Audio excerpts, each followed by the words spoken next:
Malam kedua setelah suamiku berangkat dinas, seseorang mengetuk pintuku tepat pukul 10:30 malam. Saat ku buka, wanita itu hanya berbisik, "Maaf, Bu, saya tidak tega melihat Ibu terus dibohongi." Aku mengira itu fitnah, sampai satu foto membuat seluruh pernikahanku runtuh dalam sekejap. Sebelum ceritanya dimulai, silahkan tulis di kolom komentar dari mana saja teman-teman yang menonton cerita ini. Jangan lupa like dan subscribe agar channel ini bisa semakin berkembang dan bisa mempersembahkan cerita yang lebih menarik lagi. Namaku Salwa. Jika ada yang bertanya bagaimana kehidupan rumah tanggaku sebelum semua itu terjadi, aku akan menjawab dengan satu kata, sederhana. Bukan karena kami hidup bergelimang harta, juga bukan karena segala impian telah tercapai, melainkan karena kebahagiaan kami selalu lahir dari hal-hal kecil yang seringkali dianggap sepele oleh orang lain. Aku dan suamiku, Randy, telah menikah selama 7 tahun. Selama itu pula kami tinggal di sebuah rumah mungil di pinggiran kota yang dibeli dengan hasil jerih payah kami berdua. Rumah itu bukan rumah mewah, tetapi setiap sudutnya menyimpan kenangan yang kami bangun bersama. Setiap pagi aku selalu bangun lebih awal daripada Randy. Jam 5 subuh, aku sudah berada di dapur menyiapkan sarapan. Aroma nasi hangat dan telur dadar sering menjadi penanda dimulainya hari kami. Kadang aku membuat sayur bening atau sop ayam jika tahu suamiku sedang banyak pekerjaan. Randy bukan tipe laki-laki yang banyak menuntut. Ia selalu memakan apapun yang kusajikan dengan lahap sambil tersenyum. "Masakanmu tidak pernah gagal membuatku semangat kerja," katanya hampir setiap pagi. Ucapan sederhana itu selalu berhasil membuatku merasa dihargai. Setelah sarapan, kami biasanya menikmati secangkir teh hangat di teras rumah. Kami membicarakan banyak hal, mulai dari pekerjaan, tetangga, hingga impian yang belum tercapai. Salah satu impian terbesar kami adalah memiliki anak. Sudah 7 tahun kami menunggu. Berbagai pemeriksaan medis telah dilakukan. Dokter mengatakan kondisi kami berdua baik, hanya saja belum diberi kesempatan. Meski begitu, kami sepakat untuk tidak saling menyalahkan. Kalau memang belum sekarang, mungkin Tuhan sedang menyiapkan waktu yang paling tepat, ucap Randy suatu malam sambil menggenggam tanganku. Kalimat itu masih kuingat hingga sekarang. Randy bekerja sebagai manajer operasional di sebuah perusahaan kontraktor yang sedang berkembang. Tanggung jawabnya cukup besar. Ia sering harus mengawasi proyek di berbagai kota. Meski pekerjaannya menyita waktu, ia selalu berusaha menyediakan ruang untuk keluarganya. Setiap sore sebelum pulang, ia hampir selalu mengirim pesan. "Aku sebentar lagi berangkat. Mau titip apa?" Seringkali aku menjawab hanya dengan permintaan sederhana. "Hati-hati di jalan, Mas." Tak lama kemudian, ia benar-benar muncul di depan rumah sambil membawa buah tangan kecil. Kadang hanya roti, kadang gorengan favoritku, atau sekadar es teh yang dibelinya di pinggir jalan. Bagiku, perhatian kecil seperti itulah yang membuat pernikahan terasa hidup. Aku sendiri menjalankan usaha kecil dari rumah. Aku menerima pesanan kue basah dan beberapa jenis camilan untuk warung-warung sekitar. Penghasilannya memang tidak besar, tetapi cukup membantu kebutuhan sehari-hari. Randy selalu mendukung usahaku. "Kalau nanti usahamu makin besar, kita buka toko sendiri." Aku hanya tertawa mendengar impiannya. "Kamu yang modalin ya?" "Siap, Bos." Percakapan ringan seperti itu hampir selalu mengakhiri makan malam kami. Malam adalah waktu favoritku. Kami selalu makan bersama di meja kecil dekat dapur. Tidak pernah sambil memainkan ponsel. Itu adalah aturan yang kami buat sejak awal menikah. Randy sering bercerita tentang pekerjaannya. Ia mengeluhkan cuaca proyek, keterlambatan material, hingga tingkah lucu para pekerja lapangan. Aku mendengarkan dengan penuh perhatian. Sebaliknya, aku juga menceritakan pelanggan yang cerewet atau pesanan yang datang mendadak. Kami saling menjadi tempat pulang. Hari-hari berjalan begitu tenang hingga akhirnya suatu pagi, Randy pulang lebih awal dari kantor dengan membawa sebuah map biru. Ada tugas keluar kota. Aku menatapnya. Kemana? Sleman. 5 hari. Aku mengangguk pelan. Pekerjaan seperti itu bukan hal baru. Selama menikah, Randy memang beberapa kali mendapat penugasan keluar kota. Aku sudah terbiasa. Berangkat kapan? Lusa pagi. Sejak hari itu aku mulai membantu menyiapkan semua kebutuhannya. Aku mencuci pakaian yang akan dibawa, menyetrika kemeja satu persatu, melipat celana kerja dengan rapi, lalu menyusun semuanya ke dalam koper hitam kesayangannya. Aku juga menyiapkan obat mak, vitamin, minyak angin, masker cadangan, charger, payung lipat, hingga sandal hotel. Mas ini pasti lupa kalau bukan aku yang siapin. Godaku. Randy tertawa. Makanya aku nikah sama kamu. Aku memukul pelan lengannya. Cari istri apa cari asisten? Keduanya. Kami sama-sama tertawa. Malam sebelum keberangkatannya terasa berbeda. Setelah makan malam, Randy mengajakku berjalan kaki mengelilingi kompleks perumahan. Udara malam terasa sejuk. Lampu-lampu rumah tetangga mulai menyala. Anak-anak masih bermain sepeda di jalan. Tiba-tiba Randy menggenggam tanganku lebih erat. Terima kasih ya. Untuk apa? Karena selalu mendukung pekerjaan aku. Aku tersenyum. Kan memang tugas istri. Bukan. Kamu lebih dari itu. Aku hanya tertunduk malu. Sesampainya di rumah, ia bahkan membantuku mencuci piring. Hal yang sebenarnya jarang ia lakukan ketika sedang sibuk. Sebelum tidur, ia memelukku lebih lama daripada biasanya. 5 hari cepat kok. Iya. Nanti aku video call setiap malam. Janji. Janji. Esok paginya aku mengantarnya sampai halaman depan. Mobil kantor sudah menunggu. Sebelum masuk ke mobil, Randy memelukku sekali lagi. Jaga kesehatan. Kamu juga. Jangan lupa makan. Iya. Kalau kangen. Aku tersenyum. Video call. Ia tertawa, lalu mencium keningku sebelum akhirnya masuk ke mobil. Aku melambaikan tangan sampai kendaraan itu menghilang di ujung jalan.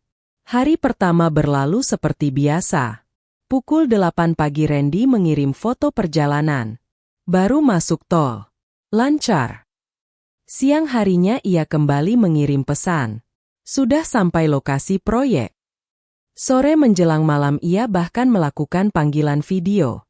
Ia menunjukkan hotel tempat menginapnya, meja kerja kecil di kamar, dan pemandangan kota dari jendela. Aku baik-baik saja. Aku merasa tenang. Kami berbicara hampir 30 menit sebelum akhirnya ia berpamitan karena harus menyiapkan rapat esok pagi. Selamat tidur. Iya. Jangan begadang. Panggilan berakhir. Aku mematikan lampu ruang tamu sambil tersenyum sendiri. Rasa rindu memang mulai muncul, tetapi aku percaya 5 hari akan berlalu cepat. Keesokan harinya, aku kembali menjalani rutinitas seperti biasa. Menyelesaikan pesanan kue, menyapu halaman, menyiram tanaman, dan sesekali membalas pesan Randy yang masih terdengar hangat seperti biasanya. Menjelang sore, aku duduk di teras rumah sambil menikmati secangkir teh. Langit perlahan berubah jingga. Angin bertiup lembut membawa aroma tanah yang baru saja diguyur hujan singkat. Malam kedua pun tiba. Rumah terasa sedikit lebih sunyi tanpa suara langkah Randy yang biasanya pulang dari kantor. Aku memeriksa pintu, memastikan semua jendela sudah terkunci, lalu mematikan televisi. Sebelum tidur, aku melihat kembali pesan terakhir dari suamiku. Besok mungkin agak sibuk. Tapi nanti malam aku pasti telepon. Aku tersenyum kecil. Tanpa sedikit pun firasat buruk, aku mematikan lampu kamar dan bersiap beristirahat, sama sekali tidak menyadari bahwa malam kedua itu akan menjadi batas antara kehidupan yang selama ini kuanggap sempurna dan kenyataan yang akan mengubah hidupku selamanya. Jam di dinding kamar menunjukkan pukul 22.15 ketika aku masih terjaga. Entah mengapa malam itu aku belum benar-benar mengantuk. Biasanya, jika Randy sedang berada di luar kota, aku akan tidur lebih cepat agar rasa sepi tidak terlalu terasa. Namun malam itu pikiranku justru dipenuhi hal-hal sederhana. Aku membayangkan Randy yang mungkin masih menyusun laporan proyek di kamar hotelnya, atau sedang berbincang dengan rekan-rekan kerjanya mengenai pekerjaan esok hari. Aku meraih ponsel yang tergeletak di atas nakas. Pesan terakhir dari Randy masih terpampang di layar. Maaf ya kalau nanti malam aku telat telepon. Besok rapat pagi sekali. Aku masih harus siapin beberapa berkas. Aku tersenyum kecil. Tidak ada yang aneh dari pesan itu. Bahkan aku membalasnya dengan kalimat yang sama seperti biasanya. Tidak apa-apa, Mas. Jangan lupa istirahat. Pesan itu sudah dibaca, tetapi belum ada balasan lagi. Aku mematikan layar ponsel, menarik selimut hingga ke dada, lalu memejamkan mata. Belum 5 menit berlalu. Tok, tok, tok. Suara ketukan terdengar pelan dari arah pintu depan. Aku membuka mata. Mungkin hanya suara ranting pohon yang terbentur pagar, pikirku. Namun beberapa detik kemudian suara itu terdengar lagi. Tok, tok, tok. Kali ini lebih jelas. Aku langsung duduk di atas tempat tidur.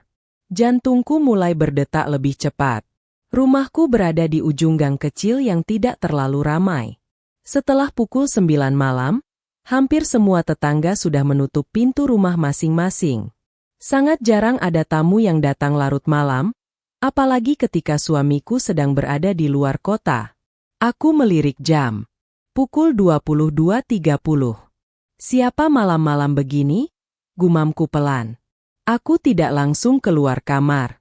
Sebaliknya, aku mematikan lampu kamar terlebih dahulu agar orang di luar mengira rumah sudah tertidur. Aku berjalan perlahan menuju ruang tamu, berusaha tidak menimbulkan suara. Ketukan itu kembali terdengar. Tok, tok, tok. Tidak keras, tetapi cukup untuk membuat bulu kuduku berdiri. Aku mencoba mengintip melalui jendela samping pintu yang tertutup tirai tipis. Di bawah cahaya lampu teras, tampak seorang perempuan berdiri sendirian. Usianya mungkin sekitar 30 tahun. Rambutnya diikat rapi, mengenakan kemeja putih dan celana hitam seperti pakaian kantor. Wajahnya terlihat gelisah. Sesekali ia menoleh ke kanan dan kiri seolah takut diperhatikan orang. Aku menarik napas panjang. Setidaknya bukan orang yang mencurigakan. Dengan hati-hati aku membuka kunci pintu, tetapi tetap membiarkan rantai pengaman terpasang. Iya? Siapa? Perempuan itu langsung menoleh. Maaf, apakah benar ini rumah Bu Salwa? Iya. Saya boleh bicara sebentar. Aku masih diam. Maaf mengganggu malam-malam begini. Ini penting. Nada suaranya terdengar tulus, tetapi aku tetap berhati-hati. Maaf, Ibu siapa? Saya Laras. Ia berhenti sejenak sebelum melanjutkan. Saya teman satu kantor Pak Randy. Mendengar nama suamiku disebut, aku sedikit menurunkan kewaspadaan. Teman kantor. Iya. Aku membuka rantai pengaman dan mempersilahkannya masuk ke ruang tamu. Perempuan itu duduk dengan gelisah di ujung sofa. Kedua tangannya saling menggenggam begitu erat hingga ruas jarinya memutih. Aku mengambilkan segelas air putih. Silakan diminum. Terima kasih. Namun ia hanya memegang gelas itu tanpa meminumnya. Beberapa detik suasana menjadi sangat canggung. Ada apa ya, Mbak Laras? Ia menghela napas panjang. Maaf sebelumnya, Bu. Maaf untuk apa? Saya benar-benar bingung harus bagaimana. Aku mulai merasa ada sesuatu yang tidak beres. Maksudnya? Laras menatapku dengan sorot mata penuh rasa bersalah. Sebenarnya saya sudah berpikir sejak kemarin untuk datang ke sini. Kenapa? Saya merasa tidak tega kalau ibu terus dibohongi. Aku mengernyit. Dibohongi? Iya. Aku langsung tertawa kecil. Mungkin Mbak salah orang. Laras menggeleng pelan. Tidak, Bu. Kalau soal pekerjaan Mas Randy, saya sudah tahu beliau sedang dinas ke Sleman. Kalimatku justru membuat wajah Laras semakin muram. Itulah yang ingin saya bicarakan. Aku mulai kehilangan senyum. Maksudnya? Dengan suara yang jauh lebih pelan, Laras berkata, Pak Randy tidak sedang berada di Sleman untuk urusan pekerjaan. Seolah ada sesuatu yang menghantam dadaku. Aku langsung menggeleng. Tidak mungkin. Saya tahu ibu pasti sulit percaya. Karena memang tidak mungkin. Aku berbicara lebih tegas. Mas Randy berangkat 2 hari lalu bersama mobil kantor. Iya. Dia video call sama saya. Iya. Dia kirim foto. Iya. Jadi apa maksud Mbak datang malam-malam mengatakan seperti ini? Laras menundukkan kepala. Saya melihat sendiri. Apa yang Mbak lihat? Pak Randy. Aku mulai kesal. Melihat apa? 2 malam lalu, setelah jam pulang kantor. Aku menatapnya tanpa berkedip. Saya melihat beliau bersama Bu Trisna Marini. Siapa itu? Sekretaris Direktur. Aku belum pernah mendengar nama itu sebelumnya. Mereka keluar kantor bersama. Mungkin memang ada pekerjaan. Saya juga berpikir begitu. Lalu, mereka berhenti di toko kue. Aku masih berusaha mencari penjelasan logis. Mungkin ada rekan kerja ulang tahun. Laras mengangguk. Betul. Nah, tapi setelah membeli kue, mereka tidak menuju rumah siapapun. Aku mulai menggigit bibir. Mereka pergi ke sebuah hotel. Ruangan mendadak terasa sunyi. Aku masih memandang Laras tanpa mengatakan apa-apa. Mereka masuk berdua. Aku menggeleng pelan. Tidak. Saya melihat sendiri. Tidak. Mereka membawa kue ulang tahun. Tidak. Mereka tertawa sepanjang perjalanan menuju lobi. Sudah cukup. Aku berdiri dari sofa. Maaf, Mbak. Saya tahu ini menyakitkan. Tolong. Saya tidak sedang memfitnah. Kalau memang teman kantor Mas Randy, kenapa baru sekarang datang? Laras terdiam cukup lama. Apa karena Mbak menyukai suami saya? Ia tampak terkejut. Tidak. Atau Mbak punya masalah dengan sekretaris itu? Tidak juga. Lalu kenapa? Air mata mulai terlihat di pelupuk mata Laras. Karena saya pernah ada di posisi ibu. Aku terdiam. Dulu suami saya juga selingkuh. Nada suaranya mulai bergetar. Semua orang tahu. Tapi tidak ada satupun yang berani memberitahu saya. Ia tersenyum pahit. Saya baru tahu ketika semuanya sudah terlambat. Ruangan kembali sunyi.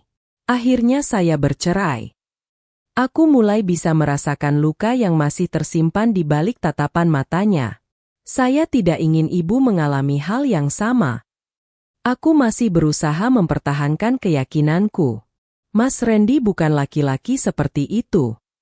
Saya berharap memang begitu. Beliau tidak pernah macam-macam. Saya juga berharap saya salah. Kalau begitu kenapa datang ke sini? Karena saya tidak bisa tidur sejak melihat mereka. Aku menghela napas panjang.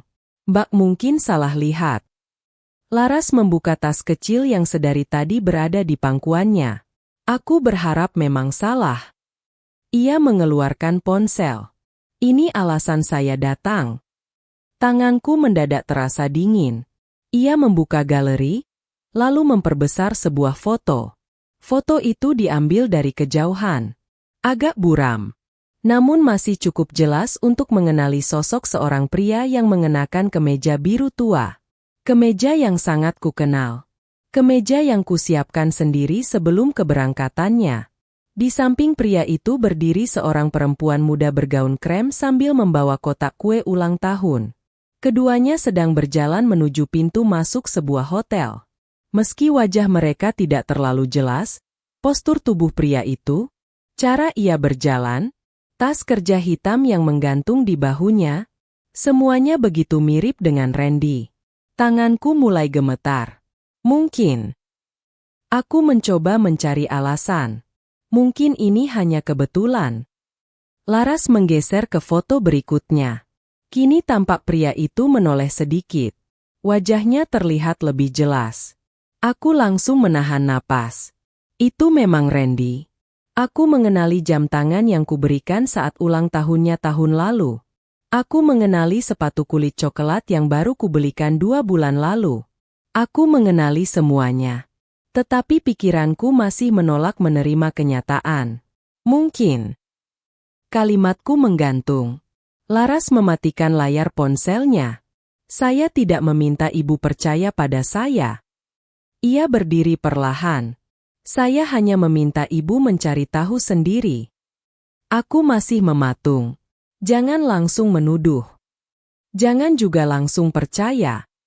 Cari kebenarannya. Ia berjalan menuju pintu. Sebelum keluar, ia menoleh sekali lagi.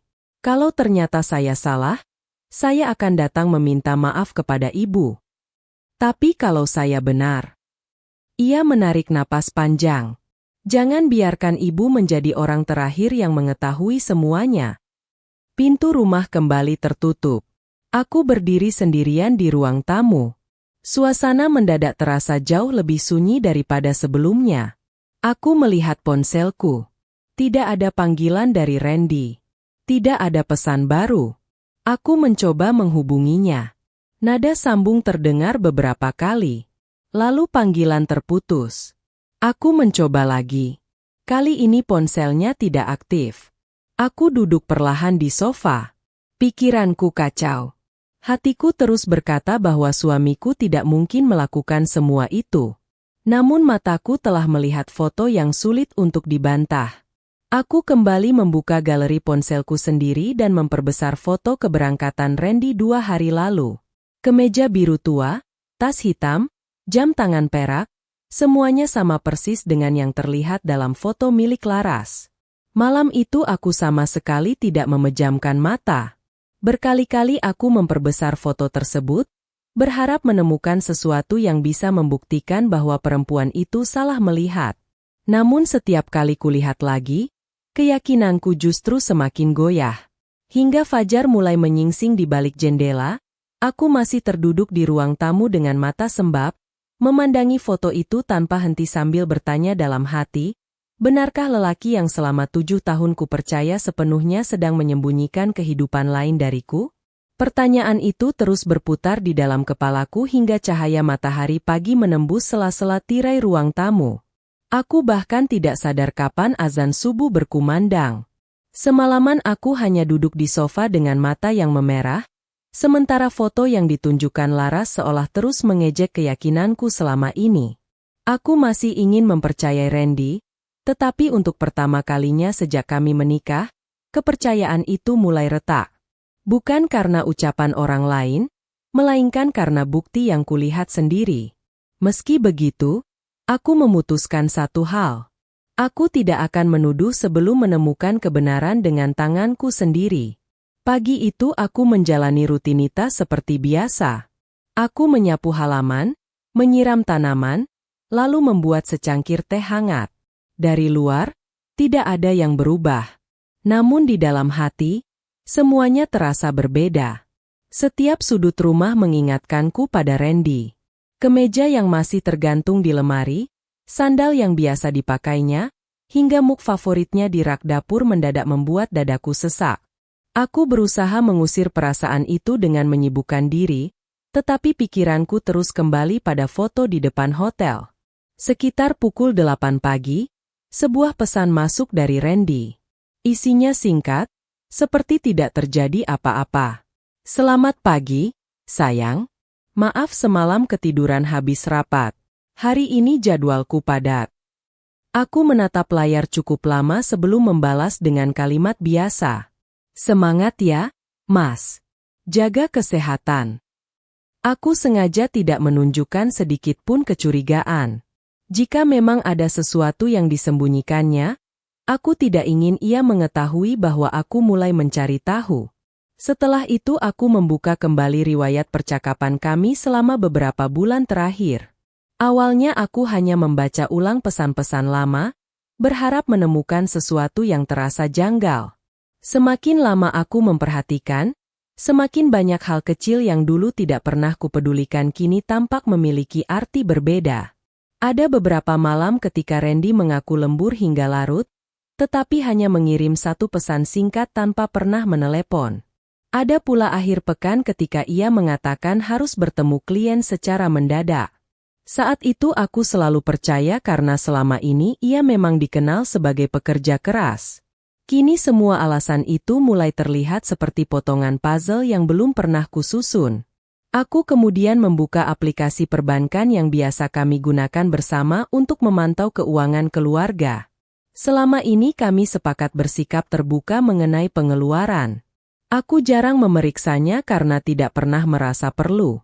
Namun pagi itu, untuk pertama kalinya, aku menelusuri mutasi kartu kredit yang digunakan Randy. Jantungku berdegup semakin cepat. Di sana terdapat beberapa transaksi yang sama sekali tidak pernah diceritakannya. Salah satunya adalah pembayaran di sebuah hotel berbintang yang nilainya jauh lebih besar daripada tarif hotel bisnis biasa. Transaksi itu terjadi tepat pada malam pertama keberangkatannya. Aku mencoba mengingat nama hotel yang disebutkan Randy saat melakukan panggilan video. Nama itu berbeda. Hotel dalam mutasi kartu kredit bukanlah hotel yang pernah ia tunjukkan kepadaku. Aku mengusap wajah perlahan. Mungkin rapat dipindahkan, gumamku mencoba menenangkan diri. Namun alasan itu terasa semakin lemah ketika kutemukan transaksi lain. Pembayaran makan malam di restoran hotel, layanan kamar, dan biaya tambahan yang dilakukan hampir tengah malam. Semua tercatat menggunakan kartu kredit yang sama. Tanganku mulai terasa dingin. Aku kemudian membuka kembali foto yang pernah dikirim Randy saat mengatakan sudah sampai di Sleman. Tiba-tiba aku teringat bahwa setiap foto yang diambil menggunakan ponsel biasanya menyimpan informasi lokasi. Aku memindahkan foto itu ke laptop dan membuka detailnya. Dengan sedikit usaha, lokasi GPS yang tersimpan akhirnya muncul. Aku mematung. Koordinat itu sama sekali bukan berada di Sleman.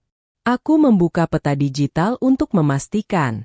Titik lokasi justru berada di sebuah kawasan bisnis di kota lain, cukup jauh dari alamat proyek yang selama ini disebut Randy. Dadaku terasa sesak. Sekarang bukan hanya foto laras yang menimbulkan keraguan. Bahkan foto yang dikirim sendiri oleh Randy mulai membantah semua ucapannya. Meski begitu, aku masih belum ingin mengambil kesimpulan. Aku membutuhkan satu bukti lagi. Siang harinya aku memberanikan diri menghubungi salah satu teman kantor Randy yang pernah beberapa kali datang ke rumah. Namanya Hendra. Ia dikenal ramah dan sering membantu pekerjaan suamiku. Aku menghubunginya dengan alasan ingin memastikan jadwal kepulangan Randy. Awalnya pembicaraan berjalan biasa. Namun ketika aku menanyakan perkembangan proyek di Sleman, Hendra justru terdiam beberapa detik. Oh, proyek yang itu ya, Bu? Iya. Mas Randy memang bilang begitu. Nada suaranya berubah canggung. Aku mulai menangkap sesuatu. Iya. Memangnya kenapa? Tidak apa-apa, Bu. Saya kira Ibu sudah tahu. Tahu apa? Tidak mungkin saya salah. Ia segera mengalihkan pembicaraan dan mengatakan sedang ada pekerjaan mendesak. Panggilan pun berakhir lebih cepat daripada yang kuharapkan. Meskipun Hendra tidak mengatakan apapun secara langsung, keraguannya sudah cukup membuatku memahami bahwa ada sesuatu yang memang sedang disembunyikan. Sore harinya, ponselku kembali berdering. Kali ini Laras yang menghubungi. Ia meminta izin datang sebentar karena memiliki sesuatu yang perlu ku tahu. Aku sempat ragu, tetapi akhirnya mengiyakan. Sekitar 1 jam kemudian, Laras tiba dengan membawa map coklat tipis. Wajahnya masih sama muramnya seperti malam sebelumnya. Aku hanya ingin membantu, Bu. Aku mengangguk pelan. Laras kemudian menjelaskan bahwa selama hampir setahun terakhir, banyak karyawan kantor mulai memperhatikan kedekatan Randy dengan sekretaris direktur yang bernama Trisna Marini. Awalnya hubungan mereka terlihat profesional. Namun lama-kelamaan mereka sering terlihat makan siang berdua, pulang bersama, bahkan menghadiri beberapa acara di luar jam kerja tanpa alasan yang jelas. Sebagian besar karyawan memilih diam karena menganggap itu urusan pribadi. Tidak ada yang berani membicarakannya secara terbuka.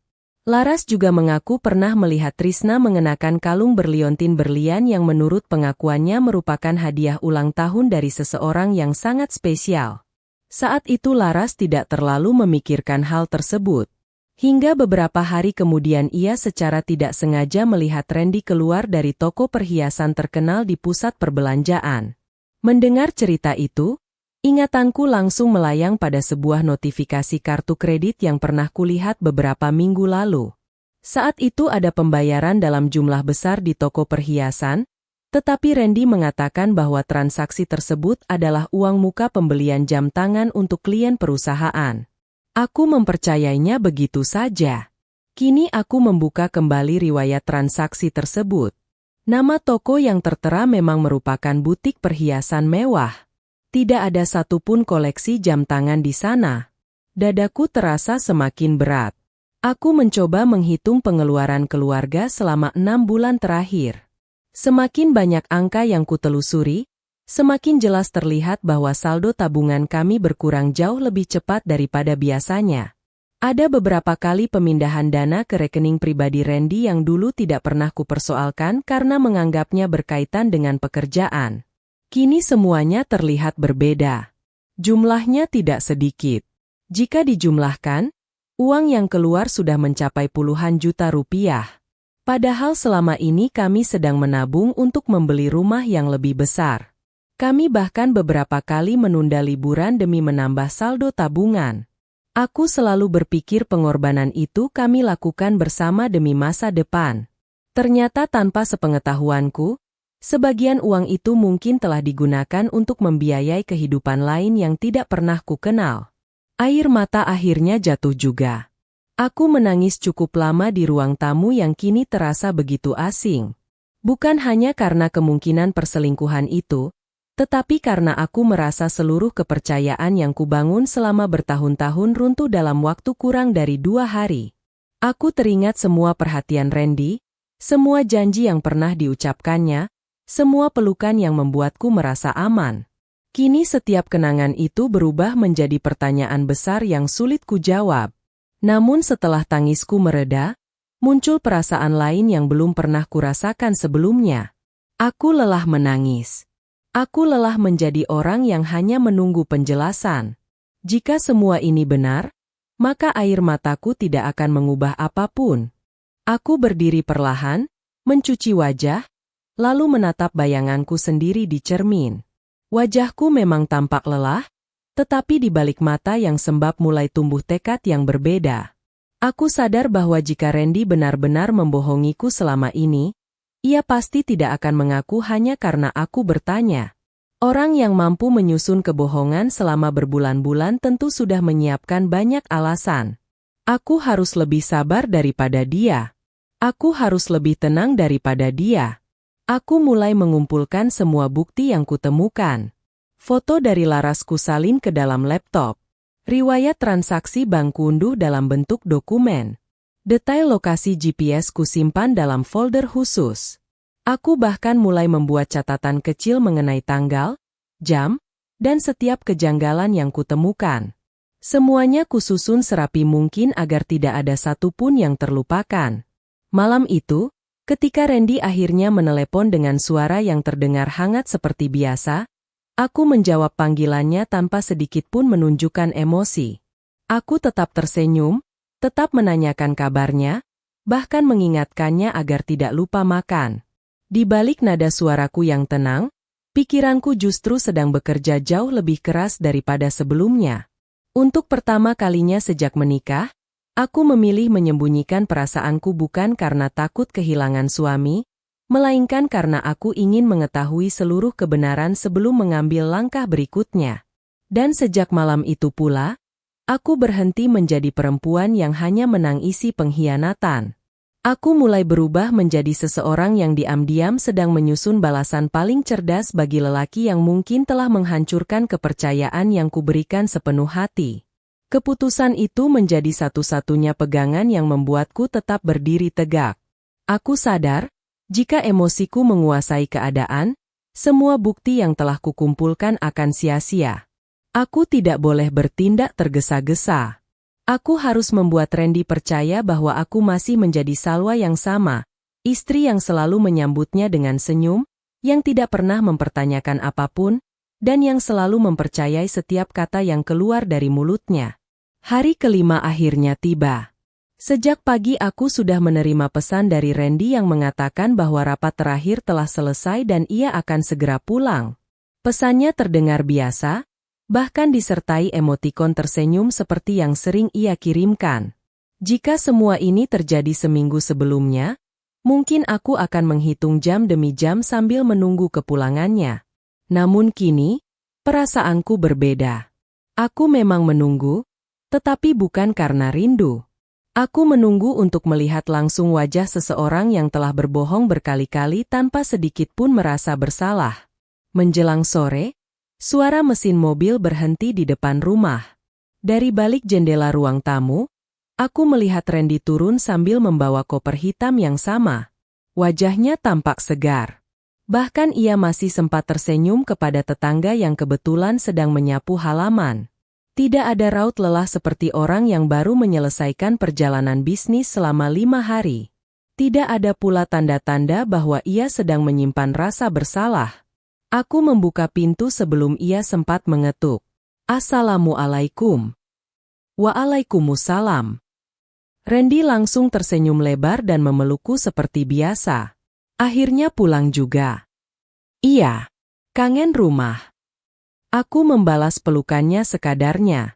Untunglah ia tidak menyadari bahwa kedua tanganku terasa kaku. Aroma parfum yang menempel di bajunya bukan parfum yang biasa ia gunakan. Wanginya lebih manis, seolah bercampur dengan aroma parfum wanita yang samar-samar masih tertinggal. Dulu mungkin aku tidak akan menyadarinya, tetapi kini setiap detail sekecil apapun terasa begitu mencolok. Aku bawain oleh-oleh. Ia mengeluarkan beberapa kotak bakpia dan gantungan kunci bertuliskan Sleman. Aku menerimanya sambil tersenyum. Terima kasih, Mas. Dalam hati aku hanya bertanya-tanya, apakah oleh-oleh itu benar-benar dibeli di Sleman atau hanya sengaja dibeli di tempat lain agar kebohongannya terlihat sempurna. Malam itu aku memasak makanan favoritnya. Sop buntut, ayam goreng, sambal terasi, dan tumis kangkung tersaji di meja makan. Semua kulakukan seperti biasanya. Aku bahkan menuangkan teh hangat ke dalam cangkir kesayangannya. Randy tampak begitu santai menikmati makan malam itu. Ia bercerita panjang mengenai proyek yang menurut pengakuannya berjalan lancar, tentang rapat yang melelahkan, dan tentang klien yang sangat cerewet. Ceritanya mengalir tanpa ragu sedikit pun. Aku hanya mengangguk sambil sesekali tersenyum. Setiap kali ia menyebut nama kota, tanggal, atau jadwal rapat, aku mencatatnya diam-diam di dalam ingatan. Semua itu akan kucocokkan dengan bukti yang sudah kukumpulkan. Semakin lama ia bercerita, semakin jelas bahwa kebohongan itu telah disusun dengan sangat rapi. Sayangnya, ia tidak tahu bahwa aku telah memiliki potongan-potongan fakta yang mulai membongkar seluruh cerita tersebut. Setelah makan malam selesai, Randy mandi dan segera tertidur karena mengaku sangat lelah. Aku menunggu hingga napasnya terdengar teratur. Perlahan aku mengambil ponselnya yang sedang diisi daya di samping tempat tidur. Aku tahu kata sandinya karena selama ini kami memang saling terbuka. Namun malam itu aku membukanya bukan sebagai istri yang penasaran, melainkan sebagai seseorang yang sedang mencari kebenaran. Beberapa percakapan telah dihapus. Hal itu justru semakin menguatkan dugaanku. Namun jejak transaksi digital, email, dan beberapa pemberitahuan aplikasi masih tersisa. Aku memotret semua yang menurutku penting menggunakan ponselku sendiri. Aku juga mencatat beberapa nomor rekening yang belum pernah kulihat sebelumnya. Setelah selesai, ponsel itu kukembalikan ke tempat semula tanpa meninggalkan jejak sedikit pun. Keesokan harinya, saat Randy kembali bekerja, aku langsung memindahkan semua foto, tangkapan layar, mutasi rekening, dan dokumen transaksi ke dalam sebuah flash disk baru. Aku membuat salinan cadangan di penyimpanan awan menggunakan alamat email yang tidak pernah diketahui Randy. Aku tidak ingin mengambil risiko kehilangan semua bukti hanya karena ponsel rusak atau file terhapus. Semakin banyak dokumen yang kukumpulkan, semakin terlihat pola yang mencurigakan. Ada pembayaran hotel yang dilakukan hampir setiap bulan. Ada pula transaksi makan malam mewah, pembelian bunga, hingga biaya perjalanan yang sama sekali tidak pernah dibicarakan denganku. Nilainya memang tidak selalu besar, tetapi jika dijumlahkan selama berbulan-bulan, angkanya sangat mengkhawatirkan. Aku mulai menyadari bahwa persoalan ini bukan lagi sekadar perselingkuhan. Ada sesuatu yang jauh lebih besar. Karena itulah aku memutuskan mencari bantuan profesional. Melalui rekomendasi seorang teman lama, aku bertemu dengan seorang pengacara keluarga bernama Dimas.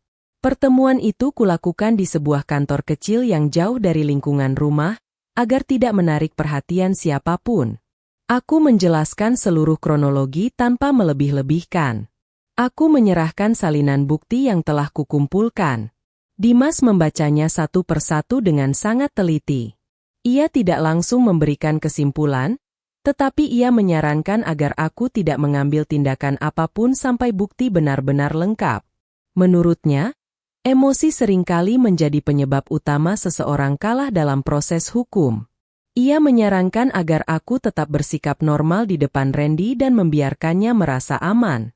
Semakin lama seseorang merasa tidak dicurigai, semakin besar kemungkinan ia melakukan kesalahan yang bisa dijadikan bukti tambahan. Nasihat itu sangat masuk akal. Sejak hari itu aku semakin berhati-hati. Di rumah, aku tetap menjadi istri yang sama. Aku menyiapkan sarapan, mencuci pakaian, dan menyambut kepulangannya setiap sore. Bahkan sesekali aku sengaja bertanya mengenai perkembangan proyek di Sleman, agar ia terus mengulangi cerita bohongnya. Randy sama sekali tidak terlihat curiga. Ia justru semakin santai. Ia tertawa, bercanda, bahkan beberapa kali mengajakku merencanakan liburan akhir tahun. Setiap kali melihatnya tersenyum, dadaku memang masih terasa nyeri. Namun rasa sakit itu perlahan berubah menjadi tekad. Beberapa hari kemudian, Laras kembali menghubungiku. Kali ini ia membawa sebuah flash disk yang berisi salinan beberapa foto dan dokumen internal perusahaan. Ia menjelaskan bahwa selama berbulan-bulan ia sebenarnya sudah menyimpan bukti karena muak melihat sikap Randy dan Trisna yang semakin terang-terangan. Mereka sering menggunakan alasan rapat untuk pergi bersama. Beberapa kali perjalanan dinas juga diduga hanya menjadi kedok agar mereka bisa menghabiskan waktu di luar kota. Laras tidak pernah berniat ikut campur dalam urusan rumah tangga orang lain. Namun setelah melihat bagaimana Trisna dengan bangga memamerkan hadiah-hadiah mahal yang diterimanya, sementara Randy di kantor masih berpura-pura sebagai suami yang baik, ia merasa tidak bisa terus diam. Di dalam flash disk itu terdapat beberapa foto ketika Randy dan Trisna menghadiri sebuah acara di luar jam kerja. Ada pula salinan laporan perjalanan dinas yang tanggalnya tidak sesuai dengan data kehadiran kantor. Yang paling mengejutkan adalah adanya beberapa dokumen penggantian biaya perjalanan dengan nominal yang jauh lebih besar daripada biaya sebenarnya. Aku membaca semuanya dengan saksama. Pikiranku langsung menghubungkan seluruh transaksi kartu kredit yang selama ini kutemukan. Dugaan baru mulai muncul. Bagaimana jika uang yang digunakan Randy bukan hanya berasal dari tabungan keluarga, tetapi juga dari anggaran perusahaan? Aku tidak ingin menuduh tanpa dasar. Karena itu aku memilih langkah yang lebih hati-hati. Dengan menggunakan alamat email anonim, aku mengirimkan laporan beserta beberapa dokumen pendukung kepada bagian audit internal perusahaan. Aku tidak menyebut identitasku sama sekali. Aku hanya meminta agar mereka memeriksa kembali beberapa laporan perjalanan dinas dan pengeluaran yang menurutku tidak wajar. Setelah email itu terkirim, aku menghapus seluruh riwayat pencarian dan memastikan tidak ada jejak yang mengarah kepadaku. Hari-hari berikutnya berlalu dengan tenang di permukaan, tetapi sesungguhnya aku sedang menyusun setiap langkah dengan sangat hati-hati. Aku mulai membuat kronologi lengkap sejak keberangkatan Randy hingga seluruh bukti yang berhasil kukumpulkan. Semua tanggal, transaksi, foto, lokasi GPS, hingga percakapan kususun dalam urutan yang rapi. Aku ingin ketika saatnya tiba, tidak ada lagi ruang bagi Randy untuk mengelak. Di sisi lain, Randy justru tampak semakin percaya diri. Ia kembali menjalani rutinitas seperti biasa. Sesekali ia masih mengaku harus lembur, menghadiri rapat mendadak, atau menemui klien. Aku tidak lagi membantah ataupun bertanya terlalu banyak. Aku hanya mengangguk dan tersenyum. Sikapku yang tetap hangat membuatnya benar-benar yakin bahwa aku tidak mengetahui apapun. Bahkan suatu malam ia berkata bahwa dirinya sangat bersyukur memiliki istri yang selalu percaya kepadanya. Kalimat itu hampir membuatku tertawa getir. Betapa ironisnya, orang yang sedang memanfaatkan kepercayaan justru merasa bangga karena kebohongannya belum terbongkar. Namun ia tidak tahu satu hal. Semua bukti kini telah tersusun rapi. Seorang pengacara telah mengetahui seluruh persoalan. Bagian audit perusahaan diam-diam mulai menerima informasi yang kuberikan. Laras terus mengawasi setiap gerak-gerik Randy dan Trisna di kantor. Dan aku sendiri telah menentukan bahwa balasan itu tidak akan dilakukan dengan kemarahan atau teriakan, melainkan pada hari yang tepat, ketika seluruh kebohongan mereka runtuh dalam satu waktu yang sama. Saat hari itu tiba, Randy akan menyadari bahwa senyum yang selama ini kulihatkan bukanlah tanda aku masih percaya, melainkan topeng yang sengaja kupakai agar ia terus merasa aman hingga tidak sempat menyelamatkan dirinya sendiri. Hari yang selama berminggu-minggu kupersiapkan akhirnya datang. Aku tidak lagi merasa takut ataupun ragu. Semua bukti telah tersusun rapi di dalam map berwarna hitam yang kusimpan di dalam tas. Setiap dokumen memiliki urutan yang jelas, mulai dari mutasi rekening, transaksi kartu kredit, foto-foto yang diberikan Laras, lokasi GPS, hingga tangkapan layar percakapan dan laporan pengeluaran perjalanan dinas. Tidak ada lagi ruang bagi kebohongan untuk berdiri. Pagi itu, seperti biasa, Randy berangkat ke kantor dengan wajah yang tenang. Bahkan sebelum keluar rumah, ia sempat mencium keningku dan berkata bahwa hari itu akan ada rapat evaluasi besar bersama seluruh jajaran pimpinan perusahaan. Menurutnya, rapat itu hanya membahas perkembangan proyek dan anggaran semester berjalan. Ia sama sekali tidak mengetahui bahwa justru rapat itulah yang akan mengubah hidupnya. Setelah mobilnya menghilang dari depan rumah, aku mengambil napas panjang. Aku mengenakan pakaian sederhana berwarna abu-abu, membawa seluruh dokumen yang telah dipersiapkan, lalu berangkat menuju kantor pengacara. Di sana, seluruh berkas gugatan cerai telah selesai disusun. Pengacara yang sejak awal mendampingiku kembali memastikan bahwa seluruh bukti telah memenuhi syarat untuk diajukan ke pengadilan. Aku membubuhkan tanda tangan di setiap lembar dokumen tanpa lagi meneteskan air mata. Rasanya aneh. Luka yang dulu begitu menyakitkan kini berubah menjadi ketenangan yang dingin. Mungkin karena aku sudah terlalu lama menangis, hingga tidak ada lagi air mata yang tersisa. Sementara itu, di kantor Randy, rapat besar telah dimulai. Informasi mengenai jalannya rapat ku ketahui dari Laras yang terus memberikan kabar melalui pesan singkat. Seluruh kepala divisi, direktur, manajer proyek, hingga tim audit internal duduk di ruang rapat utama. Pada awalnya suasana berlangsung seperti rapat biasa. Laporan proyek dipresentasikan satu persatu hingga akhirnya giliran tim audit menyampaikan hasil pemeriksaan terhadap laporan keuangan beberapa bulan terakhir. Laras menuliskan satu kalimat yang membuatku menarik napas panjang. Presentasi audit sudah dimulai. Beberapa menit kemudian pesan berikutnya masuk. Mereka menemukan banyak transaksi yang tidak sesuai. Aku dapat membayangkan bagaimana suasana di ruang rapat itu berubah perlahan. Tim audit mulai menampilkan tabel-tabel pengeluaran yang selama ini dianggap sebagai biaya perjalanan dinas dan operasional proyek. Namun setelah dilakukan pemeriksaan silang dengan data hotel, vendor, serta laporan kehadiran karyawan, muncul sejumlah kejanggalan yang tidak bisa dijelaskan. Nominal pengeluaran jauh lebih besar daripada biaya sebenarnya.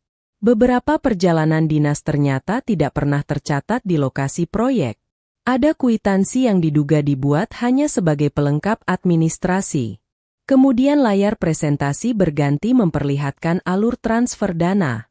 Dana operasional perusahaan beberapa kali mengalir ke rekening yang berkaitan dengan kegiatan di luar kepentingan proyek.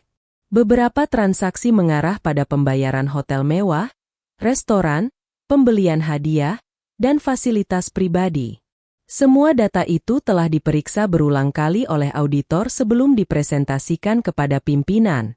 Pesan dari Laras kembali masuk. Nama Randy sudah disebut. Aku menutup mata beberapa detik. Inilah saat yang selama ini kutunggu. Tidak lama kemudian muncul pesan berikutnya. Sekarang nama Trisna juga muncul. Menurut cerita Laras, seluruh ruangan langsung menjadi hening. Beberapa pimpinan perusahaan meminta penjelasan. Randy terlihat berusaha tetap tenang sambil membuka berkas-berkas di depannya. Ia mencoba menjelaskan bahwa seluruh pengeluaran tersebut berkaitan dengan kebutuhan proyek dan relasi bisnis. Namun penjelasan itu langsung dipatahkan oleh auditor yang menunjukkan bukti tambahan berupa lokasi hotel, data reservasi, hingga rekaman administrasi perjalanan. Satu persatu alasan yang selama ini disusun Randy mulai runtuh. Situasi semakin sulit ketika auditor memperlihatkan beberapa transaksi pembelian perhiasan yang menggunakan dana pribadi Randy, tetapi waktunya bertepatan dengan pencairan biaya operasional perusahaan. Dugaan penyalahgunaan anggaran pun semakin menguat. Tidak ada yang langsung menyatakan Randy bersalah, tetapi seluruh fakta yang ditampilkan membuat ruang rapat dipenuhi bisik-bisik. Pada waktu yang hampir bersamaan, aku bersama pengacaraku tiba di pengadilan agama untuk menyerahkan gugatan cerai. Seluruh dokumen diterima petugas, termasuk bukti perselingkuhan yang telah kususun dengan sangat rapi. Tidak ada keraguan sedikit pun saat aku menyerahkan map hitam itu. Aku sadar bahwa keputusan ini bukan lahir karena emosi sesaat, melainkan hasil dari proses panjang mencari kebenaran. Setelah administrasi selesai, aku menerima salinan tanda terima gugatan. Aku menggenggamnya erat. Dalam hati, aku mengucapkan selamat tinggal kepada kehidupan lama yang selama ini kupertahankan. Di kantor, keadaan ternyata semakin memburuk. Laras mengabarkan bahwa beberapa foto yang selama ini beredar diam-diam di kalangan karyawan akhirnya ikut diperlihatkan kepada pimpinan sebagai bagian dari klarifikasi.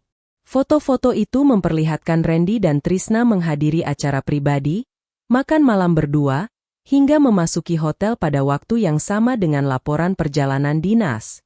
Tidak ada lagi yang bisa disembunyikan. Hubungan gelap yang selama ini hanya menjadi bisik-bisik akhirnya diketahui oleh hampir seluruh rekan kerja. Trisna yang sejak awal duduk di sisi ruangan mulai kehilangan ketenangannya. Menurut Laras, ia beberapa kali mencoba menjelaskan bahwa semua keputusan perjalanan dilakukan atas perintah Randy. Ia mengaku hanya mengikuti arahan atasannya dan tidak mengetahui persoalan anggaran. Semakin lama, nada bicaranya berubah menjadi upaya menyelamatkan diri. Sebaliknya, Randy juga mulai membela dirinya sendiri. Ia mengatakan bahwa sebagian administrasi dikelola oleh Trisna sehingga tidak semua kesalahan berada di tangannya. Ruang rapat yang semula tenang berubah menjadi saling lempar tanggung jawab. Pimpinan perusahaan menghentikan perdebatan itu dan menyatakan bahwa pemeriksaan akan dilanjutkan secara resmi. Untuk sementara, baik Randy maupun Trisna dibebas tugaskan dari seluruh tanggung jawab mereka sampai investigasi selesai. Beberapa menit setelah keputusan itu diumumkan, ponsel Randy berdering. Dari pesan Laras, aku mengetahui bahwa yang menghubunginya adalah petugas pengadilan untuk memberikan pemberitahuan awal mengenai gugatan cerai yang baru saja didaftarkan. Aku dapat membayangkan ekspresi wajahnya saat menerima kabar itu. Dalam satu pagi, ia bukan hanya kehilangan kepercayaan atasannya, tetapi juga mengetahui bahwa rumah tangganya sedang berada di ambang kehancuran. Tak lama kemudian, ponselku sendiri bergetar. Nama Randy muncul di layar. Aku membiarkannya berdering. Beberapa menit kemudian ia menelepon lagi. Dan lagi. Aku tetap tidak mengangkatnya. Kini bukan lagi waktuku untuk mendengar alasan-alasan yang terlambat. Menjelang sore, Laras mengirimkan pesan terakhir. Dia keluar dari ruang rapat sendirian. Semua orang melihat. Tidak ada lagi yang membelanya. Aku membaca pesan itu tanpa rasa puas yang berlebihan. Yang kurasakan justru sebuah kelegaan. Selama ini aku tidak pernah berharap Randy hancur. Aku hanya ingin kebenaran berdiri di tempat yang seharusnya. Sore itu, ketika matahari mulai tenggelam di balik gedung-gedung kota, karir yang dibangun Randy selama bertahun-tahun runtuh hanya dalam hitungan jam. Jabatan yang selama ini ia banggakan lenyap karena kebohongan yang ia ciptakan sendiri. Rekan kerja yang dulu menghormatinya kini hanya memandang dengan tatapan kecewa. Trisna yang selama ini selalu berada di sisinya memilih menyelamatkan dirinya sendiri. Sementara di rumah, lelaki yang pernah kupercaya sepenuh hati itu kini tidak lagi memiliki tempat untuk kembali seperti sebelumnya. Ia baru menyadari bahwa sekali kepercayaan dihancurkan, tidak ada kebohongan sebesar apapun yang mampu menyusun kembali kepingan-kepingannya. Kalimat itu terus terngiang di dalam pikiranku ketika hari-hari berikutnya berlalu. Setelah semua yang terjadi di ruang rapat perusahaan, kehidupan kami berubah dengan sangat cepat. Tidak ada lagi telepon hangat setiap pagi, tidak ada lagi cerita tentang proyek yang sukses, dan tidak ada lagi senyum penuh keyakinan yang selama ini selalu diperlihatkan Randy. Kini yang tersisa hanyalah seorang pria yang harus menghadapi akibat dari semua keputusan yang pernah diambilnya.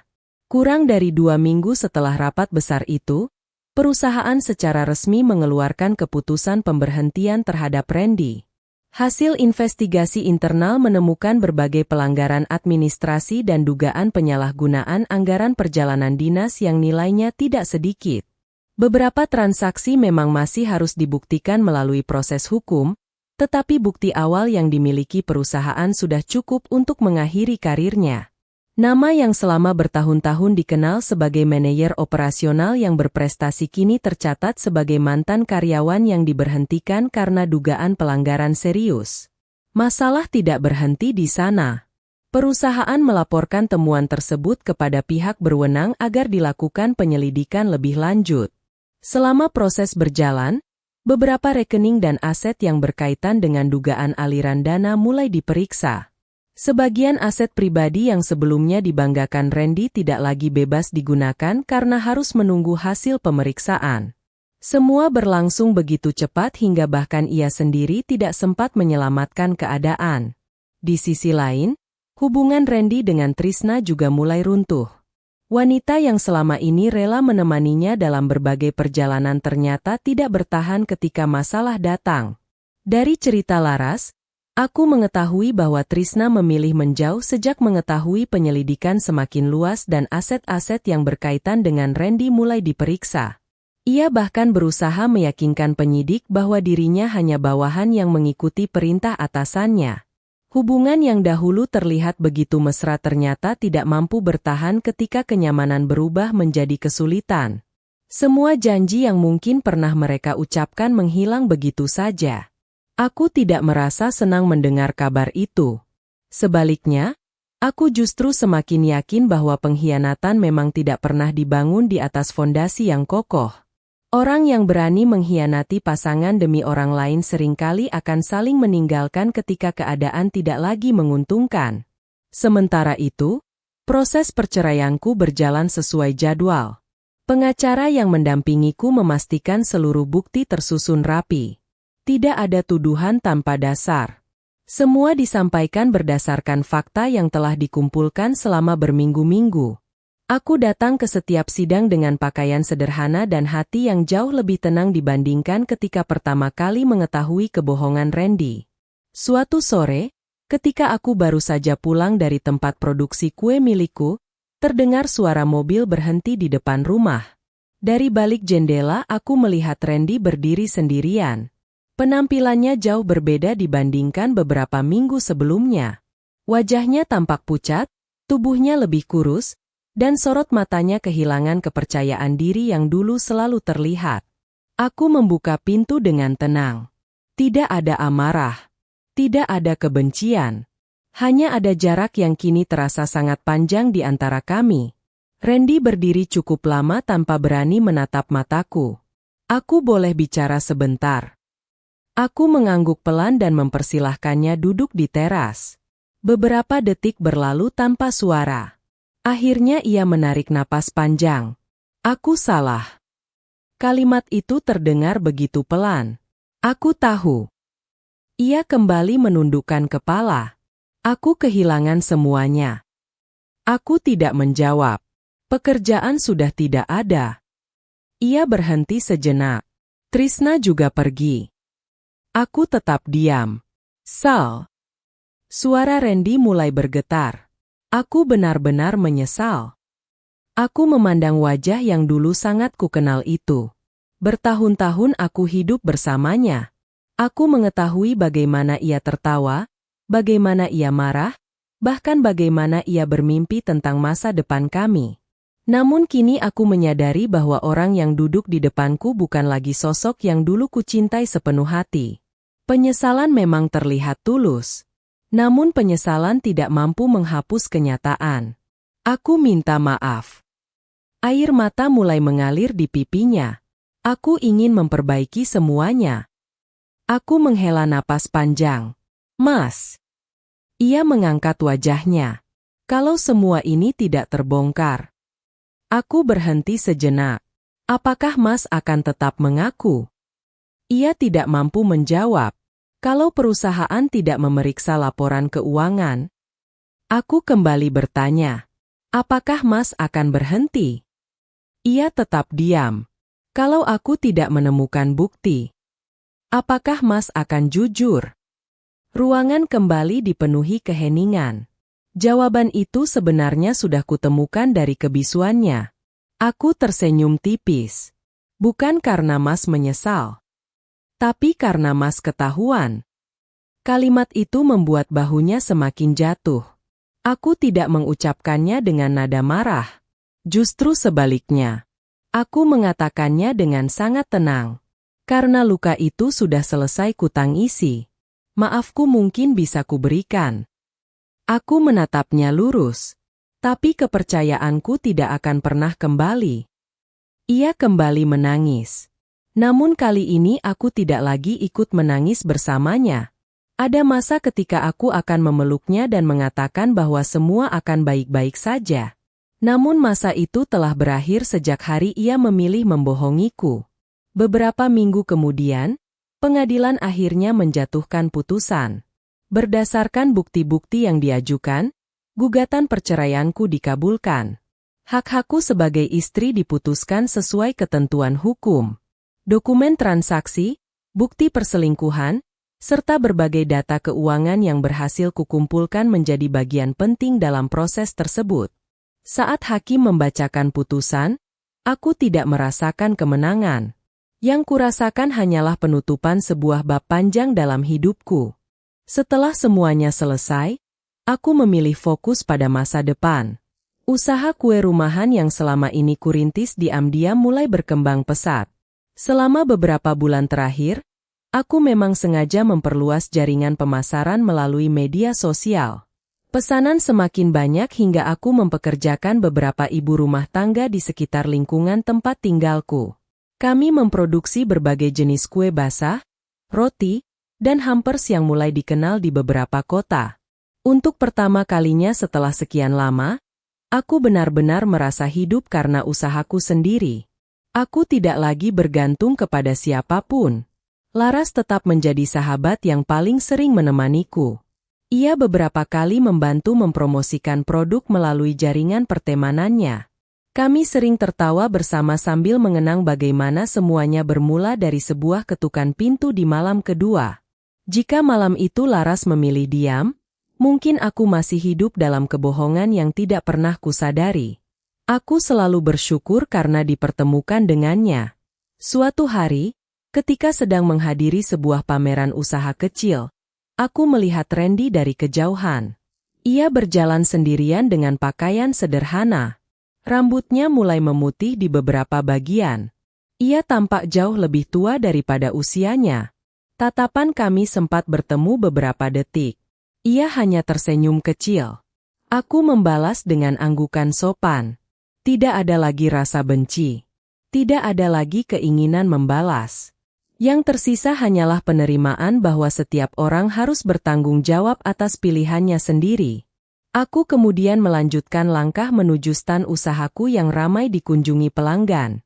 Di sana beberapa pegawaiku sedang melayani pembeli dengan wajah penuh semangat. Aroma roti yang baru matang memenuhi ruangan. Tawa para pelanggan terdengar begitu hangat. Di tengah suasana itu, aku menyadari bahwa kebahagiaan ternyata tidak pernah benar-benar pergi. Ia hanya menunggu keberanian seseorang untuk bangkit setelah dikhianati. Aku tersenyum sambil memandang langit sore yang mulai berubah keemasan. Dulu aku mengira balas dendam terbaik adalah melihat orang yang menyakitiku menderita. Kini aku memahami bahwa aku keliru. Balas dendam terbaik bukanlah membuat orang lain jatuh, melainkan memastikan diriku mampu berdiri lebih tinggi tanpa membawa kebencian. Karena pada akhirnya, orang yang benar-benar kalah bukanlah mereka yang kehilangan harta atau jabatan, melainkan mereka yang kehilangan satu-satunya orang yang pernah mencintainya dengan tulus. Dan sementara Randy harus hidup bersama penyesalan yang datang terlambat, aku melangkah menuju masa depan dengan hati yang jauh lebih ringan, menyadari bahwa kebahagiaan sejati dimulai ketika aku memilih mencintai diriku sendiri lebih daripada mempertahankan seseorang yang telah mengkhianati kepercayaanku.